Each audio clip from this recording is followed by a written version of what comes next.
إليك من الكتاب، اور اللہ کے محبوب نے اپنی امت کو حکم دے دیا اتل ما اوحی الیک من الکتاب، ان مدارس میں، ان مساجد میں صبح و شام یہی حکم پورا ہو رہا ہے، تلاوت آیات ہو رہی ہے، تلاوت آیات ہو رہی ہے۔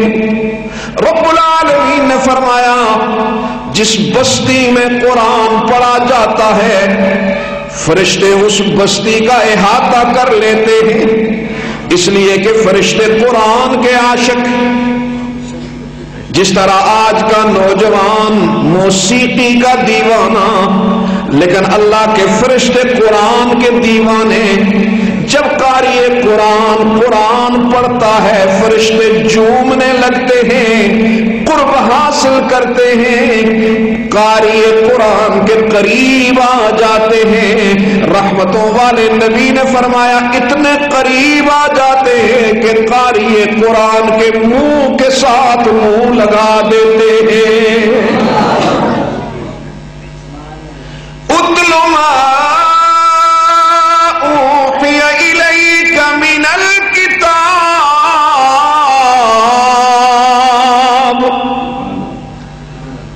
امام الانبیاء حضرت محمد مصطفیٰ سب کہنے صلی اللہ علیہ وسلم مسجد نبوی میں تشریف لائے۔ صحابہ میں سب سے عمدہ قاری جناب ابی بن کعب رضی اللہ تعالی عنہ تلاوت قرآن کر رہے ہیں۔ امام الانبیاء آہستگی سے آئے، قریب آ کر بیٹھ گئے، اور جناب ابی اللہ کی محبت میں ڈوب کر تلاوت قرآن کر رہے ہیں، لیکن چند ہی لمحوں میں انہیں نبوت کی بھینی بھینی خوشبو آنے لگی۔ آنکھیں کھول کے دیکھا نبوت کا سراج منیر طلوع ہوا بیٹھا تھا۔ اب تلاوت رک گئی۔ رحمتوں والے نبی نے فرمایا اقرأ یا ابی، ابی تلاوت قرآن کر، تلاوت آیات کر۔ جناب ابی بن کعب کہنے لگے کیف اقرأ امامک یا رسول اللہ، میں آپ کے سامنے قرآن کیسے پڑھوں؟ آپ پر تو قرآن اتر رہا ہے، آپ نبوت والے لبوں سے قرآن پڑھیں، میں قرآن سننا چاہتا ہوں۔ رحمتوں والے نبی نے فرمایا نہیں نہیں، آج تو قرآن پڑھ، میں قرآن سنوں گا۔ اس لیے کیوں کہ فرمایا ہاکذا امرنی ربی، آج اسی طرح میرے رب نے حکم دیا کہ وہ میرے محبوب تو اپنے دیوانے پروانے ابی بن کعب کو کہو کہ وہ مدینے میں قرآن پڑھے، وہ فرشوں پہ قرآن پڑھے، مدینے میں میرے محبوب ابی کا قرآن تو سن، اور عرشوں پہ میں ابی کی تلاوت سننا چاہتا ہوں۔ جناب ابی بن کعب چند لمحے باتیں کرنے والے ہچکیاں بھر کر رونے لگے، ہچکیاں بھر کر رونے لگے، کہنے لگے آقا اوسمانی اللہ، کیا یہ ابی اتنا نصیبوں والا بن گیا؟ کیا یہ ابی اتنے مقدروں والا بن گیا؟ اوسمانی اللہ، کہ میرا نام میرے رب نے خود لیا؟ کیا رب العالمین نے میرا نام لے کے پکارا، میرا نام لے کے حکم دیا؟ رحمتوں والے نبی نے فرمایا نام ہوا سماک، ہاں وہی آج رب العالمین نے تیرا نام لے کے حکم دیا، وہی کو کہو وہ تلاوت قرآن کرے، میں اس کا قرآن سننا چاہتا ہوں۔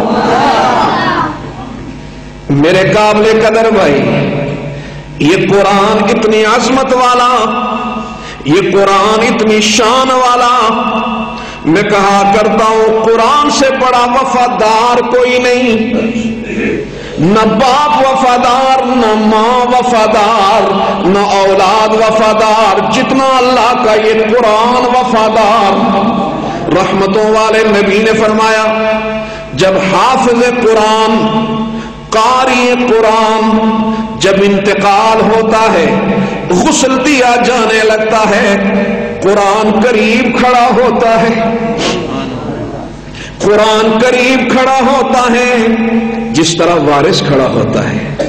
اور جب غسل دیا جانے لگا، غسل دینے کے بعد جب کفن آیا جاتا ہے، قرآن کفن اور اس کے سینے کے درمیان آ جاتا ہے، اب اسے اٹھایا جاتا ہے، میت کو کندھوں پہ اٹھا کر قبرستان پہنچایا جاتا ہے۔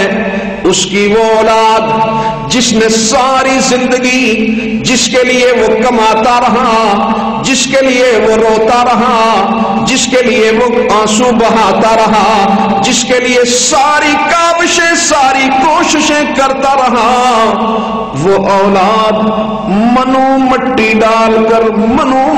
ڈال کر گھروں کو چلی گئی، بیاباں میں تنہا قبر میں چھوڑ کر آج سارے چلے گئے۔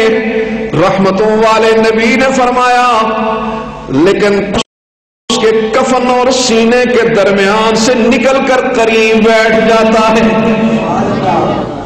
قریب بیٹھ جاتا ہے، کہتا ہے تو نے دنیا میں مجھے تنہا نہیں چھوڑا تھا، میں آج قبر میں تجھے تنہا نہیں چھوڑوں گا۔ اللہ اکبر۔ منکر نکیر آ کر پوچھتے ہیں من ربک وما دینک، تیرا رب کون، تیرا دین کیا؟ قرآن کہتا ہے اس سے کیا پوچھتے ہو، رب کے بارے میں لوگ سویا کرتے تھے، لوگ آرام کیا کرتے تھے، یہ رات سر ترین راتوں میں سحری کے وقت اٹھ کر مجھے یاد کیا کرتا تھا، یہ میری تفسیر لکھا کرتا تھا، یہ میری تشریح کیا کرتا تھا، یہ بچوں کو پڑھانے پہ محنت کیا کرتا تھا، دنیا آرام میں لگی رہتی تھی، یہ قرآن کے ساتھ رابطے میں تھا۔ تم اپنے سوال جواب کرو، میں اس کے لیے جنت سے بستر کا بندوبست کرتا ہوں، اور جنت کا بندوبست ہونے کے بعد جب میدان محشر آیا، رحمتوں والے نبی نے فرمایا وہ اتنا کربناک دن، ہیبتناک دن، یوم یفر المرء من اخیہ وامہ وابیہ وصاحبتہ وبنیہ، ہر ایک بھاگ رہا ہے، آنکھیں چرا رہا ہے، لیکن قرآن میزان کے پاس کھڑا کہتا ہے رب العالمین میں تو تیری صفت ہوں، میں تیری مخلوق نہیں، میں تو تیری صفت ہوں۔ رب العالمین اس نے دنیا میں مجھے تنہا نہیں چھوڑا تھا، آج میں میدان محشر میں اسے تنہا بھی نہیں چھوڑوں گا۔ اس نے دنیا میں مجھے عزت دی تھی، آج اس حافظ قرآن کو عزت عطا کر، اس کے والدین کو عزت عطا کر۔ رحمتوں والے نبی نے فرمایا اللہ اکرام فرماتے جائیں گے، عزتیں فرماتے جائیں گے، جب تک کہ قرآن راضی ہوتا عزتوں میں اضافہ ہوتا جائے گا۔